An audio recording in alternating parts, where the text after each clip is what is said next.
안녕하십니까. 조갑제TV 시청자 여러분, 저는 조갑제닷컴의 조세별입니다. 지금 시각은 2021년 8월 23일 밤 10시를 가리키고 있습니다. 더불어민주당이 밀어붙이는 악법 중의 악법, 바로 언론중재법 개정안입니다. 이 법안은 24일 법사위 그리고 25일 본회의 처리만을 앞두고 있습니다. 이 법이 우리 민주주의의 가장 기본이라고 할 수 있는 언론의 자유 그리고 표현의 자유를 위축시킬지, 또 국민의 알 권리를 얼마나 제한시킬지는 불보듯 뻔한 일입니다. 이 여당은 이 법은 마치 언론사의 잘못된 보도로 피해를 입은 사람들을 구제시키는 법안이다 라고 이렇게 선전을 하고 있지만 완전히 궤변이죠. 지금의 제도로도 얼마든지 구제를 받을 길은 다 있습니다. 지금 정정보도 그리고 반론보도 얼마든지 청구할 수 있죠. 그리고 지금 이 문재인 정부 들어서 얼마나 많은 사람들이 언론사를 상대로 소송을 제기했습니까?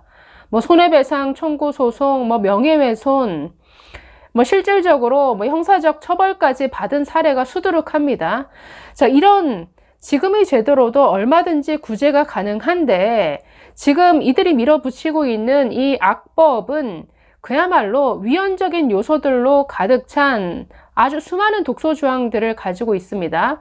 대표적으로 지금 피해액의 5배까지 손해배상을 하라라고 하는 징벌적 손해배상을 담고 있죠. 이뿐 아니라 허위 조작 보도에 해당되면 명백한 고의나 중과실이 있는 것으로 추정한다라는 이런 조항이 있는데 굉장히 모호합니다. 허위 조작 보도, 어떤 보도가 허위이고 어떤 보도를 조작으로 볼 것인지도 개념 정리가 전혀 안 돼 있는 이런 법안입니다.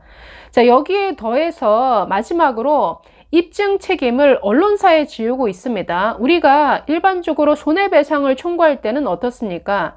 제가 이 사람의 잘못으로, 이 사람의 잘못된 보도로 이런 피해를 입었습니다 라고 주장하는 쪽에서 상대의 어떤 고의나 과실을 입증하도록 되어 있습니다.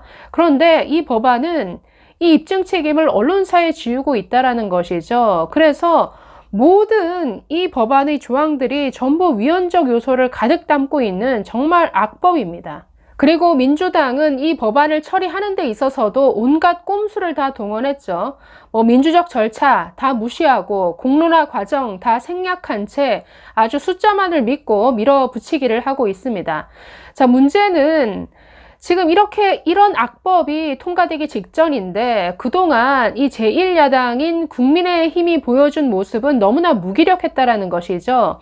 이준석 대표가 이 점에서 지금 비판받는 겁니다. 그동안 이준석 대표는 이 문재인 정부와 싸우기보다는 당내 대권 주자들과의 싸움에 더 힘을 쓰는 이런 모습을 보였죠.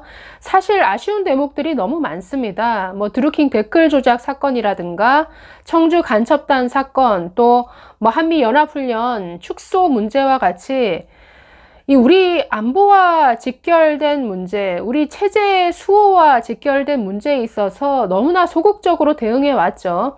국민들에게 그 내용을 소상히 알리고 열심히 대요투쟁에 나서야 되는데 너무 조용히 지나가 버리고 말았습니다. 그렇지만 지금 뒤늦게라도 어쨌든 지금 언론법 그 강행을 앞두고 국민의힘 지도부가 간만에 지금 힘을 모으고 있습니다.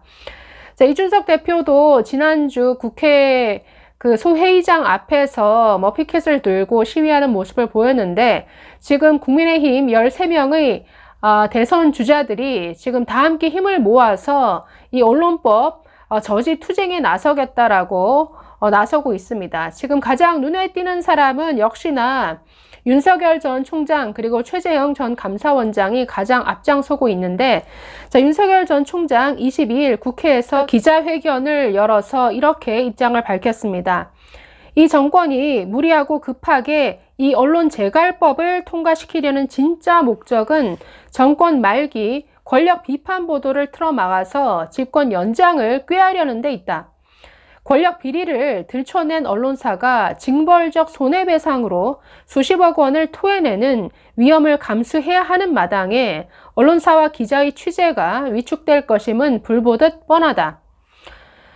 반복적 허위 보도라는 주장이 제기되면 고의나 중과실이 추정된다. 언론사가 법적 책임을 벗어나기 위해서는 제보자가 노출돼야 하는데 권력자의 은밀한 비리 제보를 무서워서 누가 하겠나? 자, 그러면서 문재인 대통령에 대해서 또 직접 묻기도 했습니다. 자, 최근 문재인 대통령이 기자협회 창립 47주년을 맞아서 누구도 언론의 자유를 흔들어서는 안 된다라고 했었는데, 자, 이것을 언급하면서 이렇게 되묻습니다. 대통령의 진심은 무엇인가? 언론의 자유인가? 아니면 부패, 은폐의 자유인가? 대통령께서는 진정 이 나라의 민주주의를 위한다면 언론중재법 개정안의 추진을 당장 중단시키기 바란다. 윤석열은 언론재갈법을 막아내는데 앞장서겠다라고 했습니다.